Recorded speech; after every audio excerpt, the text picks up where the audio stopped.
ආයිබෝයන් හැරට සුබ දවසක්. මට එක්කෙනෙක් ගොඩක් කලින් ඉඳන්ම කියනවා හාල්මැස්සෝ රසටම උයාගන්න විදිහේ වීඩියෝ එකක් කරන්න කියලා. ඉතින් මට ඒක අමතකත් වෙලා ගියා. ඊට පස්සේ නැවත මට මැසෙන්ජර් හරහා මැසේජ් එවලා තිබුණා මේක කරන්න කියලා. ඉතින් මම ඔයාලට අද වීඩියෝ එකෙන් කරන්න යන්නේ හාල්මැස්සෝ හින්දෙන්න රසටම හදාගන්න විදිහ. ටිකක් වෙනස් විදිහට තමයි මේක මම හදන්නේ. ඉතින් මේකට තෙල් පොඩ්ඩක්වත් මම දාන්නේ නැහැ. තෙල් නැතුව තමයි මම මේ හාල්මැස්සෝ ව්‍යංජනය රසටම හදාගන්න විදිය වලට කියලා දෙන්නේ. සාමාන්‍යයෙන් අපි හාල්මැස්සෝ ගෙනාවම බැදලා තෙල් දාලා එහෙමනේ. ඉතින් ගොඩක් වෙලාවට කන්නේ උයලා කන්න ගොඩක් වෙලාවට අකමැතියි. මොකද උයලා එච්චර රසක් දැනෙන්නේ නැහැ. අපේ චූටි දූ දරුවෝ පවා කන්න කැමති බැදලා. ඉතින් අද මම මේ හදන විදියට ඔයාලට රසටම හාල්මැස්සෝ හදාගන්න පුළුවන්. ඉතින් අපි යමු දැන් වීඩියෝ එක බලන්න. ඉතින් හාල්මැස්සෝ ටිකක් හොඳට සුද්ධ කරලා සෝදලා තමයි මෙතන අරන් තියෙන්නේ මම. ඊට පස්සේ මම අරගත්ත කරපිංච ටිකක් සුදු ලුණු, අමු මිරිස්, පුංචි බීලුණු ගෙඩියක්, ඒ වගේම ගොරක කෑලි තුනකුත් තියෙනවා, පොල් කිරි ටිකකුත් තියෙනවා. ඊට පස්සේ සුදු ලුණු, අමු මිරිස්, බීලුණු, ගොරක කෑල්ල මම පුංචියටම කපා ගත්තා. රම්පේ කොලේකුත් ගත්තා මම. ඊට පස්සේ දැන් ඉතින් හදාගන්න බලමු. ඉතින් මම මේක හදාගන්නේ මැටි ඇතිලියක. ඇතිලිය ලිපේ තියලා ඒක රත් වෙනකොට හාල්මැස්සෝ ටික දාගන්නවා මම. තෙල් දාන්න එපා. ඉතින් ඔයාලට තෙල් දාන්න ඕන කියලා හිතනවා නම් තෙල් ටිකක් දාලාම මේක කරගන්නත් පුළුවන්.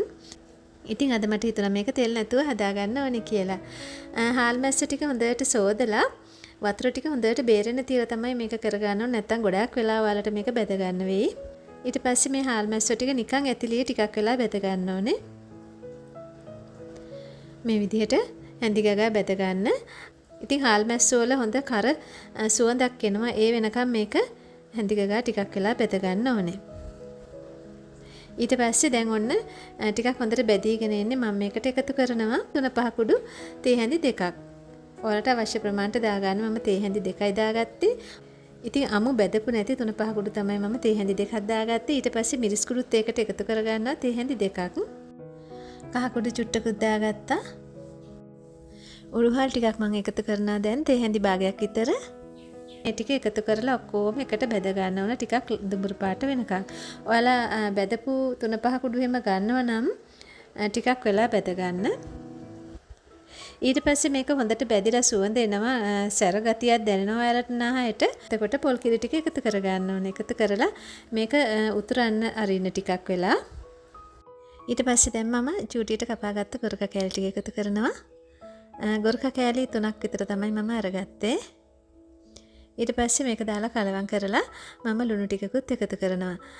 ලුණු ඉතින් පරිස්සමෙන් දාගන්න ඕන. හාල්මැස්සෝ වල ලුණු තියෙනවා නම් ගොඩක් හොද්ද ලුණු වැඩි වෙයි. ඉතින් චූට්ටක් දාලා පස්සේ බලලා අපිට දාගන්න පුළුවන්. ඉතින් ඔයාලා ගොඩක් දෙනා දන්නවා ඇති තක්කාලි දාන්න හොඳ නැහැ හාල්මැස්සෝ හදද්දී. බදිද්දිවත් උයද්දිවත් ඔයාලට ගොරක නැත්නම් ඇඹුලට දාගන්න සියඹලා. ඊට පස්සේ මම කපාගත්ත ලුණු, අමු මිරිස්, කරපිංච ටික එකතු කරගන්නවා. ඔක්කොම ටික එක සැරේ මම දාගත්තා. දාලා ඉතින් මේක හිඳෙන්න හදාගන්න තමයි තියෙන්නේ. හරිම ලේසි. මේක මේ කිරි වලින්ම හිඳෙන්න වේලෙන්න හදාගන්න පුළුවන්. ඒ වගේම ඔයාලට හොදි චුට්ටක් ඕන නම් එච්චර වෙලා හිඳන්න නැතුව කලින් ලිපෙන් අයින් කරගන්නත් පුළුවන්. ඉතින් මේ විදිහට ඔයාලට රසට මේක හදාගන්න පුළුවන්. අපි තෙල් පොඩ්ඩක්වත් පාවිච්චි කළේ නැහැ. ඒ වුණාට මේක හරිම රසයි.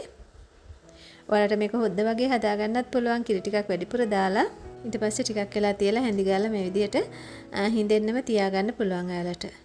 ඉතින් ඔන්න හාල්මැස්සෝ හදන රසම විදියක් තමයි මේක. තව විදි ගොඩක් තියෙනවා. අල දාලා ඒ වගේම මාළු මිරිස් දාලා. ඉතින් ඒ ක්‍රමත් මම ඔයාලට අරගෙන එන්නම්. ඉතින් ටිකක් මේක ඉස්ම ගතිය තියෙද්දි තමයි ලිප ඔෆ් කරලා මම ලිපෙන් අයින් කළේ. ඊට පස්සේ නිවෙනකොට හොඳට වේරිච්ච ගතියට මේ විදිහට තිබුණා. මම මේ ඔයාලට බෙදලා පෙන්නන්නේ. අපි හදාගත්ත හාල්මැස්සෝ එක. ඉතින් හාල්මැස්සෝ උයලා කන්න හිතනවා නම් ඔන්න ඔය විදිහට හදාගන්න. ඉතින් ගොඩක් රසයි.